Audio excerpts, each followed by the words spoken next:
think the original film holds up incredibly well, as does the stage production.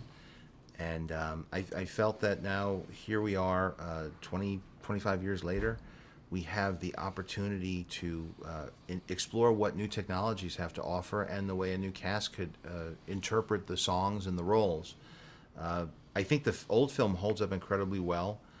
I've watched it over and over again in part of the process of making this.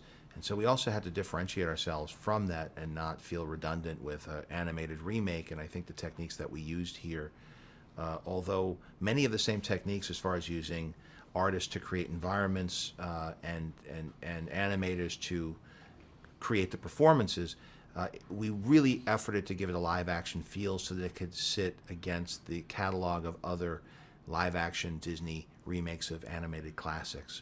And so all of the technology and all those techniques were used to help differentiate it from the original, but also to make it feel seamless sitting alongside live action films.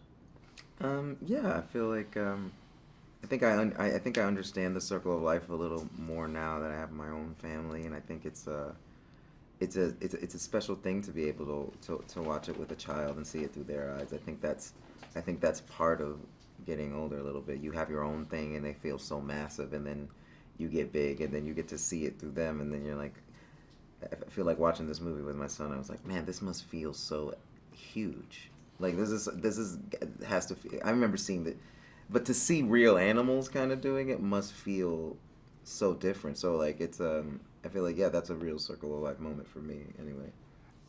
I think the theme of sense of responsibility as you move through life, and you start off young Simba can't wait to be king, and he thinks that being a king means that you get to rule everything and tell everybody what to do, and nobody gets to tell you what to do. And as you get older, you realize that no, you're just fitting into something much larger, and that there are times when you're going to go through experiences that feel unfair and are painful, but at the end of the day, you have a sense of responsibility to participate in this thing, and that through that participation, it could ultimately be a very fulfilling and uplifting experience. And Simba goes through that journey and understands the context of how he fits into the whole circle of life.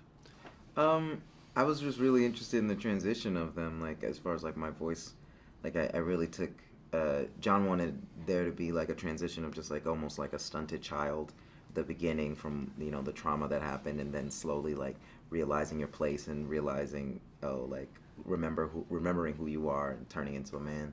So it was really kind of cool to have to do that first song kind of higher pitched, higher tone, and then start to do that less as the movie went on, and with the Can You Feel the Love Tonight sort of like there's a little bass in there, so that was really fun for me. I wanted a authentic naturalism to everyone, and I think even starting with James Earl Jones, who sits quite comfortably in the old animated classic, hearing him re-record this role with many decades having passed since then, there's a character to his voice that brings a bit more dimension to it. It's like hearing a singer over the course of their career, their voice matures.